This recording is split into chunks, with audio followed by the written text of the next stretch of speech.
Guys, this side Neha, welcome to my YouTube channel. और आपकी पढ़ाई लगातार चल रही है ना, कंटिन्यू चल रही है ना।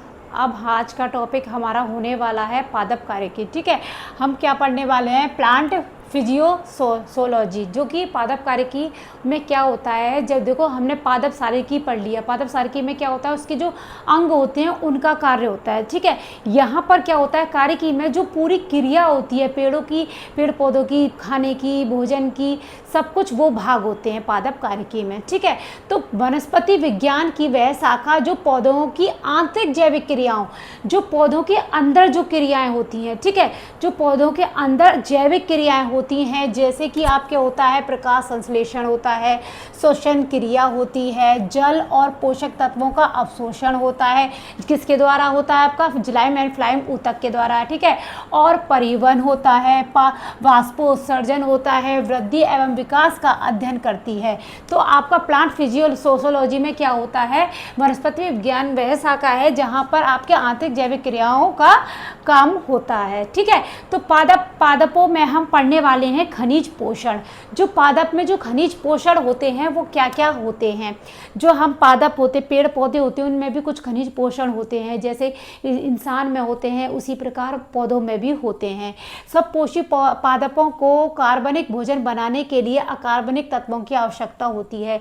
सब पोषी पौधे कैसे होते हैं, जो आपका अपना भोजन स्वयं बनाते हैं। ठीक है, तो वो क्या, उनको क्या होता है, जो कार्बनिक भोजन होता है, कार्बनिक भोजन बनाने के लिए क्या किसकी आवश्यकता होती है, अकार्बनिक तत्वों की आवश्यकता होती है। कार्बनिक भोजन में क्या होता है, जो आप कार्बनिक भोजन में ही प्रकाश संश्लेषण आता है। इसमें क्या आता है, आपका प्रकाश संश्लेषण क्रिया आती है। ठीक है, प्रकाश संश्लेषण क्रिया आती है आपकी कार्बनिक भोजन में। उसके लिए क्या जो तत्व होते हैं वो किससे लेता है, अकार्बनिक तत्वों से लेता है, बट जो मृदा से ग्रहण किए जाते हैं। अकार्बनिक तत्व कहाँ पर होते हैं, मृदा में होते हैं, आपके मिट्टी में होते हैं, नाइट्रोजन होता है, फास्फोरस होता है ना, पोटेशियम होता है। ठीक, तो इन तत्वों को खनिज लवण तथा इनके द्वारा पोषण को खनिज पोषण कहते हैं। जो ये आपके कार्बनिक तत्वों, अकार्बनिक तत्वों से जो प्राप्त होते हैं तत्व, तो वो उनको हम खनिज लवण बोलते हैं, या फिर आपका क्या बोलते हैं, खनिज पोषण बोलते हैं पादपों के। ठीक है, मिनरल सॉल्ट होता है। तो पौधों के प्रमुख कार्बनिक तत्व होते कौन से हैं, आपको पता भी होना चाहिए कि कार्बनिक तत्व कौन कौन से होते हैं। आपका देखो कार्बन होता है, हाइड्रोजन होता है और ऑक्सीजन होता है। ये तो आपके कार्बनिक तत्व होते हैं। ठीक है, जिनसे कार्बोहाइड्रेट, प्रोटीन, स्टार्च और सेलुलोज जैसे महत्वपूर्ण जैविक अणु बनते हैं। ठीक है, जब कार्बन होगा तो कार्बन डाइऑक्साइड होगी, और हाइड्रोजन होगा तो उसमें जल होगा। ठीक है, तो अकार्बनिक तत्व क्या होते हैं, अकार्बनिक तत्व में क्या होता है, जैसे nitrogen, phosphorus, potassium, calcium, magnesium तथा सल्फर होते हैं। तो आपका क्वेश्चन बन सकता है कि व्हाट इज अ अकार्बनिक तत्व। तो ठीक है, अकार्बनिक तत्व क्या होते हैं, नाइट्रोजन, फास्फोरस, पोटेशियम, कैल्शियम। ठीक है, फिर आपका आता है गुरु तत्व या गुरु पोषक। गुरु पोषक कौन है, गुरु तत्व कौन है, तो जो आपके ये पोषक कार्बनिक अकार्बनिक देखे हैं, इसमें आपके गुरु तत्व भी होते हैं। गुरु बोले तो सबसे महत्वपूर्ण, मतलब गुरु पोषक। इन्हें दीर्घ मात्रिक क्या बोलते हैं, इन्हें दीर्घ मात्रिक या बृहत पोषक तत्व भी कहते हैं। तो आपसे पूछ लिया जाएगा दीर्घ मात्रिक क्या होता है, बृहत पोषक क्या होता है। तो बृहत पोषक तत्व भी कहते हैं किसको, गुरु तत्व को। पादपों को इनकी अधिक मात्रा होती है। जो पादप पेड़ होते हैं उनको गुरु तत्व की बहुत मात्रा होती है, इसीलिए तो इनको गुरु बोला है। तो इसमें कितनी मात्रा होती है, 1 किलोग्राम प्रति ग्राम शुष्क भार। जो आपका शुष्क भार है उसमें कितना होना चाहिए, 1 मिलीग्राम। ठीक है, में होती है। इनमें क्या क्या होता है, गुरु तत्व कौन कौन से होते हैं, कार्बन है, हाइड्रोजन है, ऑक्सीजन है, नाइट्रोजन है, पोटेशियम है ना, सल्फर है, सोडियम है, मैग्नीशियम है, आयरन है, कैल्शियम है। ठीक है, ये आपके क्या होते हैं, गुरु तत्व होते हैं। कैल्शियम का क्या होता है, कैल्शियम ऐसा तत्व है जो उच्च वर्ग के पादपों के लिए अधिक मात्रा में आवश्यक होता है। ठीक है, परंतु शैवालों में इसकी आवश्यकता लघु तत्व के समान होती है। जो आपका शैवाल होते हैं उसमें इसकी आवश्यकता नहीं होती है। ठीक है, शैवाल में कैल्शियम की आवश्यकता उच्च वर्ग के पादपों में अवश्य होती है। लघु तत्व या लघु पोषक, है ना। लघु तत्व क्या होते हैं? इन तत्वों की पादपों को सूक्ष्म मात्रा, इनको हम माइक्रो भी बोलते हैं, ठीक है, माइक्रो एलिमेंट्स भी बोलते हैं, ठीक है। तो इन तत्वों के पादपों को सूक्ष्म मात्रा 1 मिलीग्राम प्रति ग्राम शुष्क भार से कम की आवश्यकता होती है। इन्हें सूक्ष्म मात्रिक या आपका विरल पोषक तत्व भी कहते हैं। इनको क्या बोलते हैं? सूक्ष्म मात्रिक या विरल पोषक तत्व भी कहते हैं। लघु तत्व होते कौन कौन से? Calcium, magnesium, zinc, copper, boron, molybdenum और कोबाल्ट, ठीक है, निकेल आदि सम्मिलित होते हैं इसके अंदर, ठीक है। इनमें से कुछ तत्वों की अति सूक्ष्म मात्रा में ही आवश्यकता होती है, इसीलिए इन्हें अति लघु कहा जाता है। अब हम पढ़ लेते हैं पादप पोषण, प्लांट न्यूट्रिशन। जो प्लांट न्यूट्रिशन होता कैसे है? तो ये आपके 2 टाइप्स के होते हैं। प्लांट न्यूट्रिशन कितने होते हैं? 2 प्रकार के होते हैं आपके। एक होता है सबपोषी, दूसरा होता है आपका परपोषी, ठीक है। सबपोषी प्लांट क्या होते हैं? जो अपना खाना, अपनी नॉर्मल भाषा में जो अपना स्वयं अपना खाना खुद बना लेते हैं। खाना बोले तो प्रकाश संश्लेषित कर लेते हैं, भोजन क्या कर लेते हैं? संश्लेषित कर लेते हैं। परपोषी मतलब दूसरे पे डिपेंड, पर पे डिपेंड, तो पर पे दूसरे पे डिपेंड, तो वो अपना खाना खुद से स्वयं संश्लेषित नहीं कर पाते, वो किसी की सहायता लेते हैं। अपने कुछ पोषक तत्वों से उन्हें सहायता लेनी होती है, ठीक है, आवश्यकता पड़ती है। सपोषी में क्या होता है? अपना भोजन मैंने आपको बताया, पादप प्रकाश संश्लेषण द्वारा जल और कार्बन डाइऑक्साइड से सूर्य के प्रकाश में परिणत द्वारा कार्बन पदार्थ ग्लूकोज का निर्माण करते हैं। इस अभिक्रिया में ऑक्सीजन सह उत्पाद के रूप में नियुक्त होता है। आपकी प्रकाश संश्लेषण की जो क्रिया है, आपकी फोटोसिंथेसिस की इक्वेशन है, ये आपको रटी होनी चाहिए, याद होनी चाहिए आपको। ये हमेशा पूछ ली जाती है क्वेश्चन में कि फोटोसिंथेसिस की आपकी इक्वेशन कौन सी है। तो इसमें कितने होते हैं? 6 कार्बन होते हैं। 6 CO2 प्लस 12 H2O। 12 कितने होते हैं? वो पानी होता है, ये जल होता है, ये कार्बन होता है, ठीक है। इसमें क्या होता है? सूर्य का प्रकाश आ रहा है, सूर्य का प्रकाश से, और ये जो हरे क्लोरोफिल होते हैं, जो पेड़ पौधे आपके क्लोरोफिल होते हैं, हरे पत्ते होते हैं, पर्णिम होती हैं, तो वो क्या करते हैं? प्रकाश संश्लेषण करते हैं, फिर उसका क्या बनाते हैं?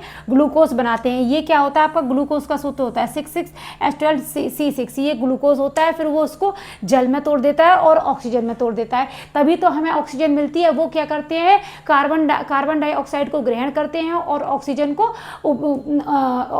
को छोड़ते हैं, ठीक है, रिलीज करते हैं, तो यही तो हमें मिलती है। इसीलिए तो हम बोलते हैं कि पेड़ पौधे बहुत उपयोगी होते हैं, ठीक है। परपोषी मैंने बताया कि आपको जो दूसरों पर डिपेंड होते हैं, ओके। और परपोषी आपके 3 टाइप से होते हैं। परजीवी पादप, ठीक है।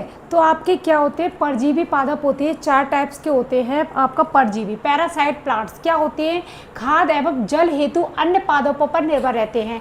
परजीवी क्या होते हैं? मैंने बताया सबपोषी में क्या, परपोषी में क्या होता है? परजीवी होता है। तो परजीवी मतलब दूसरों पर, तो खाद्य एवं जल हेतु अन्य पादपों पर निर्भर रहते हैं। किन पर? अन्य पादपों पर निर्भर रहते हैं। इनमें खाद्य एवं जल के अवशोषण हेतु विशिष्ट जड़ पाई जाती हैं, जो चूषक जड़ या चूषांक कहलाती हैं। जब भी तो लेते हैं एक दूसरे के, जैसे कि हो गई आपकी अमरबेल हो गई, ठीक है। फिर आपके मृतोपजीवी पादप, जो मृतोपजीवी जो मरे हुए पेड़ पौधे होते हैं, जैसे आपकी लकड़ियाँ होती हैं, ये मैंने कवक में भी पढ़ा रखा है आपको वीडियो में, ठीक है। जैसे पेड़ पौधे होते हैं वो गल जाती है, सड़ जाती है, तो वो क्या होते हैं? कवक होते हैं, ठीक है। फिर आपका सहजीवी पादप, जिसको हम सिस्बायोटिक प्लांट्स बोलते हैं, ठीक है। तो इसमें 2 जीवों के मध्य संबंध होता है, जैसे कि आपका उदाहरण हो गया लाइकेन हो गया, राइजोम हो गया, ठीक है, उसका एग्जांपल है मटर, ठीक है। कीट बक्षी पादप, कीट का बक्षी पादप क्या होते हैं? ये कीटों को खाते हैं। इसका एग्जाम्पल पूछ लिया जाता है कि कीट बक्षी पादप कौन कौन से होते हैं? नेपथीन, ड्रोसेरो और न्यूट्रिकुलेरिया होते हैं, ठीक है। फिर है आपका श्वसन, रेस्पिरेशन कैसे होता है? जो आपको श्वसन करते हैं पेड़ पौधे, आपने कभी नोटिस करा हो, सुबह उठ के कभी पेड़ों को देखा हो तो उन पर है ना बूंद बनी होती है साइडों में, बिल्कुल कॉर्नर पे। मैंने तो बहुत रियलाइज़ करा है पॉइंट। वो क्या होता है? वो उनका रेस्पिरेशन होता है। वो क्या करते हैं? पानी को वो करते हैं। पादपों में गैस का विनिमय वायवीय भागों के रंध्रों द्वारा होता है। तो जो पादप होते हैं उनके रंध्र होते हैं, छोटे छोटे रंध्र होते हैं, उनके द्वारा होता है। श्वसन की प्रक्रिया में भोजन का ऑक्सीजन की उपस्थिति में ऑक्सीकरण होता है तथा ऊर्जा मुक्त होती है। यही ऊर्जा एटीपी के रूप में जैविक क्रियाओं में प्रयुक्त होती है। तो इसमें क्या होता है, आपका ग्लूकोज और ऑक्सीजन होता है, उससे उपस्थिति में ऊर्जा मुक्त होती है, वो क्या होती है, आपकी श्वसन कहलाता है। ठीक है, श्वसन दो प्रकार के होते हैं आपके, एक वायवीय होता है, एक अवायवीय होता है। वायवीय में क्या होता है, ऑक्सीजन की उपस्थिति में अधिक ऊर्जा प्राप्त होती है, यहाँ पे आपको एटीपी ज़्यादा मिलता है। ठीक है, और फिर अवायवीय में क्या होता है, ऑक्सीजन की अनुपस्थिति से कम ऊर्जा प्राप्त होती है। तो यहाँ पे ऑक्सीजन नहीं होती है तो क्या होता है, कम ऊर्जा प्राप्त होती है तथा एल्कोहल एवं लैक्टिक अम्ल का निर्माण होता है। आपका इसमें क्या होता है, निर्माण हो जाता है, लैक्टिक अम्ल बन जाते हैं और एल्कोहल बन जाते हैं। ओके, परिवहन। अब पढ़ते हैं परिवहन, ट्रांसपोरेशन। परिवहन में क्या होता है, जो कि पेड़ पौधों में परिवहन क्या होता है, जो भोजन और पानी होता है उसको पहुंचाना होता है। ठीक है, वो कौन क्या काम करता है, परिवहन उसी को बोलते हैं हम ट्रांसपोरेशन। तो वो जल का पहुंचना, पोषक तत्वों का पहुंचना पेड़ों तक, पूरे पॉइंट टॉप तक, वो होता है परिवहन, जो कि आपका जाइलम और फ्लोएम के द्वारा होता है। जाइलम आपका क्या करता है, छोटे छोटे जड़ों से पूरे में आपका जाइलम तो तक वो आपको वो पानी पहुंचाता है, और फ्लोएम तक होता है जो वो कि आपका भोजन और पोषक तत्वों को पेड़ों तक पहुंचाता है। परासरण, ओस्मोसिस क्या होता है। ठीक है, परासरण क्या होता है, यह शब्द पहले किसने दिया है, यह शब्द आपके नोलेट ने दिया है। जो ये शब्द आया है परासरण, ऑस्मोसिस, ये कहाँ से आया है, नोलेट ने दिया है। ठीक है, नोलेट वैज्ञानिक ने यह शब्द दिया है। ठीक है, जो आपका परासरण होता है वो टू टाइप से होता है, एक अंतःपरासरण होता है, एक बहिःपरासरण होता है।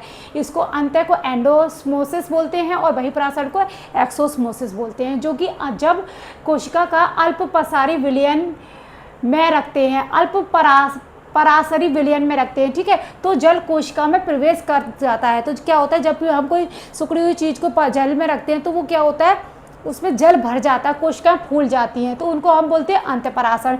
जैसे कि एग्जांपल ले लिया, आप किशमिश को हम जल में रखते हैं तो उसको फूल जाता है, तो वो क्या हो जाता है, अंतःपरासरण हो जाता है। ठीक है, बहिःपरासरण का ही, अंगूर का ही उल्टा ले लो। बहिःपरासरण में क्या होता है, जैसे अंगूर का सूख जाना। ठीक है, जब कोशिका को सांद्र या उप परासरी विलयन में रखते हैं, जब भी कोई कोशिका होती है तो हम उसको किसी सांद्र या उच्च परासरी विलयन में रखते हैं, तो क्या होता है, जल कोशिकाओं से बाहर निकल जाता है, वो सिकुड़ जाता है, तो इसको हम बहिःपरासरण कहते हैं। उदाहरण हो गया आपका अंगूर को शर्करा के गाढ़े घोल में रखने पर उसका पिचक जाना। जब हम उसको शक्कर में रख देते हैं, पानी के चीनी के घोल में, तो वो पिचक जाती है, तो उसको क्या बोलते हैं, बहिःपरासरण बोलते हैं। ठीक है, वाष्पोत्सर्जन, जिसको हम ट्रांसपिरेशन बोलते हैं, जो कि बहुत ज़रूरी होता है सब पेड़ पौधों में। वो किसके द्वारा होता है, वाष्पोत्सर्जन, जो आपका वो वाष्पोत्सर्जन करते हैं वो किसके द्वारा करते हैं, पेड़ पौधे आपके पत्तियों के द्वारा करते हैं। वायवीय भागों में तरह से करते हैं। पादपों के वायु भागों से जल वाष्प के रूप